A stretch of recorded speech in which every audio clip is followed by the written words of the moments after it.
The Blitz, sponsored by Moxie Credit Union and Michael Rocha with Atlantic Realty. Welcome to The Blitz. I'm Frankie Tovar. What's up? I'm Loud Eddie Ruiz. And we're in week 4, the 5th game and the 3rd shutout of season 7 of The Blitz. We're talking Hughson versus Summerville. The Huskies won 30-0. And man, the Bears were forced to head back up the mountains with a not-so-good loss on their record. No, and also, you know, the score didn't even tell the whole story, man. If you want to talk about a little bit of a lopsided game, I mean, the total yardage, when you take a look at Hughson's total, it was 443 to Summerville's 169. I mean, Summerville had to more than double their yardage, their total yardage, to even match Hughson's. A heck of a performance from the Huskies, man. I know they're pumped. I know they're proud. And Coach King, I know you're happy too. Oh, absolutely. But one place where they were even was turnovers, both 3 apiece, some interceptions, some fumbles. But back to Hughson being on top. We're talking series head-to-head matchup. Since 2012, Hughson now leads 5-3 as far as, wins and losses. So good job, Hughson. If you want to find out how they got that W, well, you're in luck. Just stay right where you are and enjoy the Friday night highlights. Houston had a great opening drive. Here's a 14-yard pass from Aiden Meyer to Norland Raw. The Huskies covered 67 yards in 12 plays, but on 4th down, a TD pass is dropped. And so Summerville takes over, but not for long. It's a botched snap, and after a 3-and-out, this punt travels only 1 yard, setting up Houston from their own 23, where Meyer pitches it to number 22, Xander De La Cruz, who hits the edge and picks up 10 yards with some second effort. Ooh, and he takes a big hit too, but not to worry. 3 plays later, the quarterback calls his own number, and it's a 3-yard touchdown to put Houston up by 7 halfway through the first. Because every little thing's going to be all right. And Aiden Meyer just proves it right there. There's your boy, remember, Nolan Raw. We're going to hear his name a lot. Get used to it. Just like we say that, hey, Aiden Meyer over the air, Clayton Dowdy, and he split the defenders. That was dope. That's a 40-yard pickup. Wow. And then a couple plays later, might as well see deja vu all over again. It's Nolan Raw, dude. 6-yard touchdown, 14-0 with 121 left in the first. We're in the second quarter now, and it's time for a Husky home run. Meyer dishes the ball to Stephen Morris, who executes the double pass with perfection. He hits Clayton Dowdy way downfield. The senior weaves his way into the end zone for a stunning 66-yard touchdown. Houston's up 21-0, and the Bears are drowning. But hey, the tape's rewinding. Why in the world would that happen, Eddie? What's going on? Oh, it's the play of the game, man! That's Woo! right. This is the play of the game. A perfect spiral from Meyer. Then the pass from Morris. Not quite a tight spin, but it gets to the target nonetheless, so it doesn't really matter. Oh. It's a foot race from there, and nothing is going to keep Dowdy from hitting pay dirt. Ooh, look at this. Nice stiff arm to boot, and he's going to run it all the way into the end zone. I wonder how tired this kid is after this one, huh? beautiful. All right, dude, but this is when things get weird. If we're being truthful, Jaden Brokini interception for Summerville, so maybe they can get some sort of momentum going, or so they think, but it's a fumble recovered by George Crane. It's going to be his first of 2. I'm just saying, things are going to get very weird. They're going to continue. Number 22, Xander De La Cruz, 45-yard pickup, man. That dude's good. We're going to see some flags, though. It's going to be a couple of flags. Whoopsie, yeah. And some more, whatnot. I think it's going to be like 2 flags. They basically pushes them back. Yeah, all the way to the 25 after they were inside the 4. Oh, and it's an interception right here by number 33. We don't have him on the roster, sorry, but that was pretty good. Pretty good pick. And check this out. This is where things get weird. We thought it was a touchdown. Right? Fumble touchdown? Man, I don't know what the ref was thinking, but hey, you guys saw the footage. On the very next drive, the Huskies are looking for a bomb. It's in the air, and Morris can't quite reel it in, but it's pass interference, and that sets up a 33-yard field goal attempt from Raw, who splits the uprights. The score is now 24-0 right before the half. So we're starting out the second half, down 24-0. Summerville, they're not going down without a fight, though. I'm just saying. I think they're going to start marching down. Jaden Brokini, Jordan Cribbs, that's a 5-yard pickup. And then right here, he's rolling out again, far side, finding Titus Shirley. This is a 13-yard pickup, and that's going to be a first down after that. Couple plays later, though, Nicholas Veach, stopped right there. No gain. And then right there, swatted away by Zeke Davis. Super good play. And then this is it's a fumble recovery. Creighton, his second one of the game.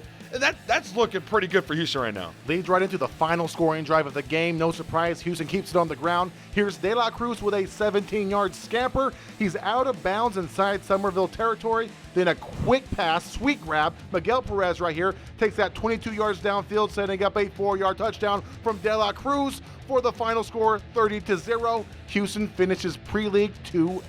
Dope. Ric Flair on 3, Ric Flair on me, 1, 2, 3. Bro, good thing we switched that schedule around a little bit, bro, and we got Hughson in there because what a performance from them, man. And I know they wanted us to be there and cover them. I'm just saying. They seemed happy about it. I'm pretty happy about it, too. And all you Blitz viewers out there, we might have another change to the schedule for a different team, but you'll have to keep tuning in each week to find out when and who that will be. Now, before we talk more about Hughson versus Summerville, let's first recognize our sponsors, Moxie Credit Union and Michael Rocha of Atlantic Realty.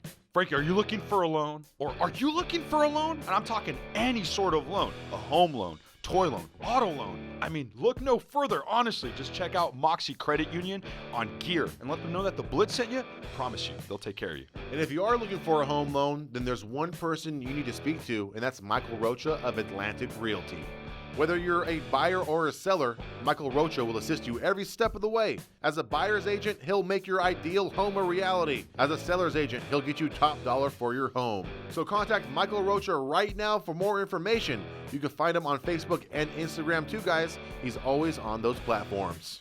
Bro, so how about those highlights, man? And we gotta talk about a couple individual standouts, man. One of those guys being De La Cruz. What up, De La Cruz? Great game, bro. 171 yards and a touchdown. That looks nice. That looks pretty. Very effective game for you, man. Oh, yeah, the defense was looking really good, especially Creighton. We're talking George Creighton, 2 fumble recoveries coming up big for his team. But I also got to give a shout out to the linebacker. You know, I love linebackers. Tyler Lewis, he had the long flowing hair. He looked like a blonde Troy Polamalu flying side to side. He was really, really active. But then the big guy up front, one of the interior defensive linemen that was giving Summerville trouble all day, Damian Caetano. He's a big boy too. And then, we got to go back to the offense, though, because they lit it up 30 points, and the quarterback was a big part of that. Yeah, he was, man. Aiden Meyer. A shout-out to Aiden Meyer, man. Great game. Obviously, he was one of the guys that we had in when we did the photo shoot and all that good stuff before the season started. The kid was 16-24, 147 yards through the air, 43 rushing yards, 2 touchdowns total, 1 rushing touchdown and 1 passing touchdown. Boy, that's good, and that was a mouthful of stats. I'm just saying. Oh, yeah, a well-rounded player. He was poised in the pocket. He would have had even better stats, but more than a few of his passes were dropped. I'm sure they'll clean that up as they move ahead in the season. Aiden Meyer, the player of the game. What? And as we mentioned, that was the final pre-league game for Hughson. Now they enter league, and they're facing maybe their toughest opponent yet, Livingston High. They're on a roll this year. And I think they're surprising a couple people as far as pre-league is concerned, and that's not a bad thing. In fact, that makes league even more interesting when you take a look at the other squads that are in there. I'm just saying, Escalon, Hillmar, Ripon. Yeah, but anyways, that's going to be a very, very, very tough game for them. They need to come out on top more, I think, than Livingston because of what happened in that first game that they had to forfeit, Yeah, that set them back a little bit just because of what Coach King said, the gauntlet that they have to go through. Absolutely. As soon as they're done with Livingston, they literally have to go through those 3 teams that we said. The TDL this is a big one. no joke. No, it really isn't. Escalon just killed Downey. I don't think people expected that. Anything can happen any given Friday. Of course, Livingston 3-1. They just lost to Golden Valley. And you mentioned the forfeit. Man, Hughson had to forfeit their first game, their first win, due to a transfer issue. So 2-2 now, but look, they had no issues now moving forward in the league. So let's see if they can clean things up. Next week, though, different game. Yeah. Different division. Yes. Different league. Yes. Different team. It's going to be crazy, dude. Turlock High. I know. It's going to be Turlock crazy. High versus Central. I know. It's probably going to be the hardest game for Turlock all season. Yeah. And one of the, fireworks games, one of the most intriguing games for us. Think of every synonym possible that gets you excited and almost speechless. I was trying to think. I couldn't come up with a bunch. Dude, I was stuttering in my mind. I was like, what am I going to say right now, too, dude? This is going to be a crazy wild game. Oh, you gotta know. It's going to be entertaining. Especially the way Turlock, played against Sheldon, man. Coming off that game against Sheldon, I was there covering it, 14-6. That was insane. The defense held Sheldon twice inside the 2-yard line, man. I'm just saying, these kids are for real. They're no joke. However, they're facing a Central team that is 4-0. They're ranked, number 14 in California. They're ranked like top 80, I think, in the nation. That's insane. Turlock's ranked 72 in the Exactly. state. Frank, you're excited. I know, man. Turlock is ranked 72 in the state, which is not far off. Once you get to those levels and those rankings that high, I mean, anybody can beat anybody, kind of like what you said. That offense needs to get rolling, though. They didn't have Holden Baldwin. If they get him back and that offense is rolling the way they can, I think he'll be it's back. going to be a close game. But That's what I again, can guarantee. the defense is their the spine of that whole skeletal staple. system They're that good. makes up Turlock. Very good. So that defense rolls. We're talking Tamir. We're talking Jaden Jackson. Masihi. Oh, We're man. talking about, I mean, every single guy possible. Bradley. Too many people to name. Secondary. There's a lot of guys. They've done a great job. So you definitely want to check out that matchup. We'll have it next week at real. turlockjournal.com. And if you're on Facebook, Instagram, or Twitter, you can find us at Turlock Journal. So until next week, I'm Frankie Tovar. Loud Eddie Ruiz. Good night.